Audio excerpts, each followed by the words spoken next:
내란 특검이 한동훈 전 국민의힘 대표에 대해 신청한 공판전 증인신문을 법원이 받아들였습니다. 수사기관이 참고인 조사를 시도했으나 진술 확보를 못한 경우 법정으로 소환해 증언을 듣는 절차입니다. 특검은 추경호 전 원내대표 등의 계엄 해제 의결 방해 의혹과 관련해 한 전 대표의 참고인 출석을 요구해왔습니다. 한 전 대표가 소환에 불응하자 법정에 세워서라도 진술을 받겠다는 것입니다. 한 전 대표는 알고 있는 것을 책과 다큐멘터리 증언 등으로 이미 밝혔다며 응하지 않겠다고 했습니다. 그는 작년 12월 비상계엄 선포 20여 분 만에 잘못된 것이라며 국민과 함께 막겠다고 선언했습니다. 곧바로 국회로 이동해 국힘의원 18명과 함께 계엄 해제 요구 결의안 통과를 주도했습니다. 당시 상황은 온 국민이 생중계로 지켜봤습니다. 새롭게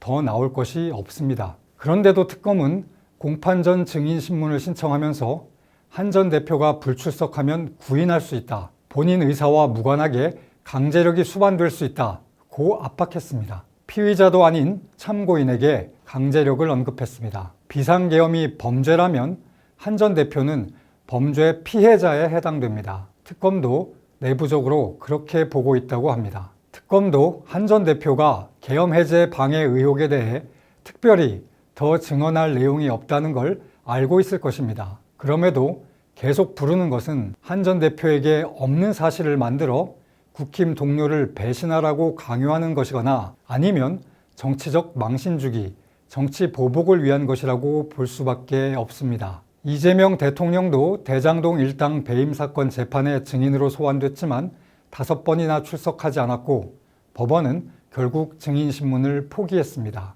내란 특검은 그동안 한덕수 전 국무총리 구속영장 기각, 교회와 오산 공군기지 압수수색 등에서 무리한 수사를 한다는 지적을 받았습니다. 한 전 대표에 대한 요구도 지나치다고 할 수밖에 없습니다. 무리한 수사는 그 결과에 대한 국민 불신을 부를 뿐입니다. 더불어민주당이 15일 조희대 대법원장에게 사퇴를 요구했습니다. 정청래 대표는 지도부 회의에서 대법원장이 그리 대단하냐, 탄핵 대상 아니냐고 했습니다. 이어 전국 법관 대표 회의를 열어 대법원장에 대한 사퇴 권고를 논의해야 한다고 말했습니다. 일부 의원은 이재명 대통령에 대한 선거법 파기환송 재판을 거론하면서 사법 거래가 있었는지 공수처가 수사를 해야 한다고 주장했습니다. 대법원장이 사퇴하지 않으면 수사하겠다는 겁니다. 추미애 국회 법사위원장도 페이스북에 내란범 구속 취소 등으로 내란 세력에 간을 키웠다며 대법원장 사퇴를 요구했습니다. 민주당은 이 대통령 사건 대법원 재판 직후부터 대법관 증언 카드를 꺼냈고 특검이 청구했던 한덕수 전 국무총리에 대한 영장이 기각되자 내란 특별재판부를 추진했습니다. 사법개혁은 이름일 뿐이고 실질은 자신들 마음에 들지 않는 판결을 한 것에 대한 보복과 다름없습니다. 현재 14명인 대법관을 26명으로 늘리려는 것도 이재명 대통령 재임 중 대법원 구성을 친민주당 우위로 변경하려는 목적이 있다고 법조계는 비판하고 있습니다. 정권이 사법부를 행정부 부처처럼 자신들 마음대로 뜯어 고치려 하자 지난 12일 전국 법원장들은 회의를 열어 사법부 독립은 반드시 보장돼야 한다는 입장을 밝혔습니다. 일방적 대법관 증언과 외부 인사들이 참여하는 법관 평가제에 대해서도 우려가 나왔습니다. 내란 특별재판부에 대해서는 신중한 접근이 필요하다는 의견이 다수였다고 합니다. 권력에 의한 일방적 사법제도 변경에 대한 반대 의사를 분명히 밝힌 겁니다. 국가 원수인 대통령은 이렇게 입법, 사법부가 충돌할 때 균형을 잡아줘야 합니다. 그런데 이재명 대통령은 내란 특별재판부에 대해 그게 무슨 위헌이냐고 했고 사법부는 입법부가 설정한 구조 속에 헌법과 양심에 따라 판단하는 것이라면서 사법부에 대한 국회 우위를 말했습니다. 완전히 민주당 편에 선 겁니다. 민주당의 대법원장 사퇴 요구에 대해서도 대통령실 대변인은 시대적 요구가 있다면 임명된 권한으로서 그 이유를 돌이켜 봐야 될 필요가 있다고 했다가 논란이 커지자 입장이 없다고 했습니다. 5년 임기의 정권이 입법권을 무기로 사법 독립을 침해하려는 시도에 이어 노골적으로 대법원장까지 겁박하고 있습니다. 과거 권위주의 정권조차 이런 방식으로 대법원장을 위협하면서 사퇴를 요구하지 않았습니다. 독재에 저항했다는 사람들의 독재적 발상이 놀랍기만 합니다.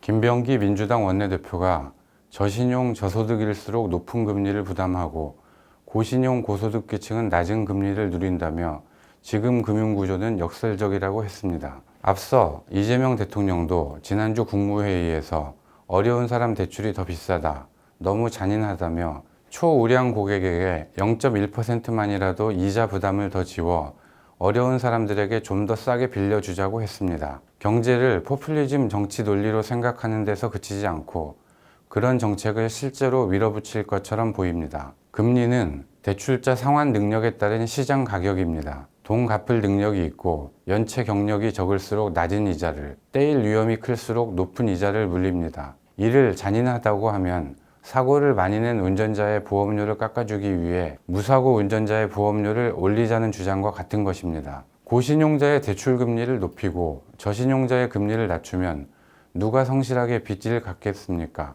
금융이 뿌리부터 흔들릴 것입니다. 저신용자에게 금리를 낮추라고 하면 금융회사들은 돈 떼일 위험을 방지하기 위해 아예 대출을 내주지 않을 가능성이 높습니다. 실제 문재인 정부 시절인 2021년 법정 최고금리를 24%에서 20%로 낮춘 뒤 합법 대부업체들이 저신용자 대출을 줄여 수십만 명이 불법 사채시장으로 내몰렸습니다. 당시 문 대통령은 고신용자는 낮은 이율이고 저신용자는 높은 이율을 적용받는 것은 구조적 모순이라며 지금 정부와 같은 말을 했습니다. 그 결과가 금융 취약계층을 더 어렵게 만든 것입니다. 경제엔 무슨 묘책이 있을 수 없습니다. 기본 원리를 거스르는 정책은 선의로 포장해도 역풍을 부를 수밖에 없습니다. 고신용자가 부자도 아닙니다. 신용평가회사들은 재산에 관계없이 대출을 제때 갚고 각종 공과금 요금을 연체하지 않은 사람에게 높은 신용점수를 매깁니다. 부자라도 연체 이력이 있으면 신용도가 내려가는 것이죠. 성실히 경제활동을 하는 정직한 시민들에게 고신용자라고 금리를 더 내라고 하면 납득하겠습니까? 그것은 정의도 아닙니다. 이 괴상한 논리로 표를 더 얻을 수 있다고 생각하는 것 같습니다. 그런 정책을 펴서 나오는 결과에 책임질 수 있는지 묻지 않을 수 없습니다. 신용등급이 낮아 은행 돈을 빌리기 어려운 취약계층을 도울 방법은 달리 찾아야 합니다. 얼마 전부터 친민주당 유튜브에서 조희대 대법원장과 한덕수 전 총리가 비밀 회동을 했다는 근거 없는 주장이 돌아다녔습니다.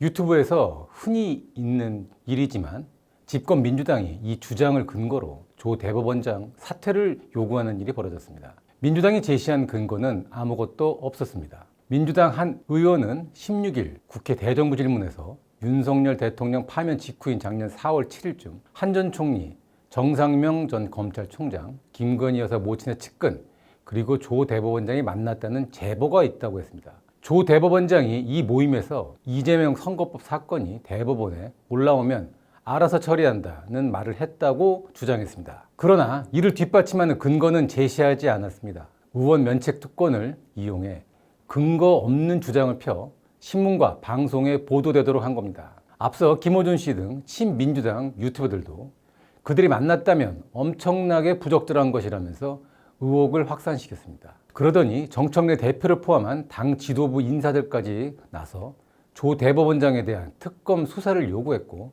일부는 탄핵까지 주장했습니다. 그러나 한덕수 전 총리 측은 헌재의 탄핵 결정 이전과 이후를 막론하고 조희대 대법원장과 회의나 식사를 한 사실이 일절 없다고 했고 정상명 전 총장도 조 대법원장과 개인적 친분이 전혀 없다고 했습니다. 조희대 대법원장도 입장문을 내고 이 대통령 선거법 사건과 관련해 한 전 총리와는 물론이고 외부의 누구와도 논의한 바가 전혀 없다. 나머지 사람들과도 대화 또는 만난 사실이 없다는 것을 명백히 밝힌다고 했습니다. 당사자들이 모두 터무니없다고 부인하는데도 민주당은 이를 반박할 증거를 하나도 내놓지 않았습니다. 민주당은 명백한 가짜뉴스에 징벌적 배상 책임을 묻는 법을 추진하고 있습니다. 그러나 이 법의 목적은 가짜뉴스 근절에 있는 게 아니라 자신들에게 비판적인 언론을 위협하고 길들이기 위한 것이라는 비판을 받고 있습니다. 그런 정략적 목적이 아니라면 민주당은 이번에 자신들이 제기하고 퍼뜨린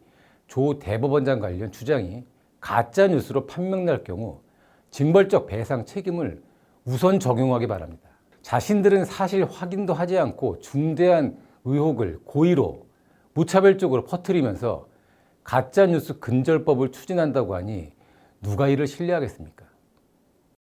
민주당이 18일 내란 특검 관련 재판을 전담할 재판부를 별도 설치하는 것이 골자인 내란 전담 재판부법을 발의했습니다. 민주당은 언제 이 법안을 처리할지는 아직 밝히지 않았습니다. 민주당도 내란 전담 별도 재판부를 만드는 것이 위헌적이란 사실을 모르지 않을 겁니다. 민주당 의원조차 이 법의 강행 처리는 윤석열 전 대통령의 계엄과 다를 것이 없다고 지적했습니다. 만약 끝내 민주당이 내란 재판부를 별도로 만들면 당장 위헌 제청이 있을 수밖에 없고 이 제청 심판 결과가 나올 때까지 내란 재판부는 중지됩니다. 중지되지 않고 재판을 강행하면 그 자체로 심각한 문제가 발생합니다. 이런 사실을 민주당이 모를 리 없는데도 내란 재판부 설치 법안을 강행하려는 이유는 이 법안을 윤 전 대통령 사건을 재판하고 있는 판사를 압박하는 용도로 이용하려 하기 때문이라는 관측이 나오고 있습니다. 윤 전 대통령 등 계엄 사건 혐의자에 대한 1심 재판은 대부분 서울중앙지법 지기현 판사가 맡고 있습니다. 지판사는 지난 3월 윤 전 대통령이 구속기간 만료 상태에서 기소됐고 공수처의 내란죄 수사권이 모호하다는 이유로 구속을 취소한 바 있습니다. 이후 민주당 의원들은 공개적으로 지판사에 대한 공격을 하고 있습니다. 내란 재판부 별도 설치라는 무리한 일을 벌이는 것도 지판사를 심리적으로 압박해 자신들 뜻에 맞는 판결을 내리라는 의도일 수 있습니다. 민주당은 윤 전 대통령 사건만이 아니라 김건희, 순직해병 특검 사건 전담 재판부를 만들겠다는 내용도 법안에 담았습니다. 특검의 무리한 수사에 법원이 제동을 거는 일이 있었는데 이를 좌시하지 않겠다는 뜻으로 보입니다. 민주당이 최근 조희대 대법원장 사퇴나 탄핵까지 거론하며 사법부를 압박하는 것도 이런 흐름과 무관하지 않을 겁니다. 민주당은 내란 전담 재판부법에서 위헌적 요소를 제거했다고 하지만 그렇지 않습니다. 헌법 101조는 사법권은 법원에 있다고 명확히 규정하고 있습니다. 국회가 이에 개입하는 것 자체가 원천적으로 위헌입니다. 윤 전 대통령 관련 재판은 국민이 지켜보고 있습니다. 재판부가 편향된 판결을 하고 싶어도 할 수 없는 상황입니다. 중앙지법도 민주당이 재판 지연을 지적하자 재판부에 법관 1명을 추가 배치하고 직원을 충원하겠다고 밝혔습니다. 지금 민주당의 행태 자체가 재판의 신뢰성을 떨어뜨리는 위험한 일입니다. 공정한 판결을 위해 민주당은 재판부와 사법부에 대한 압박을 그만둬야 합니다.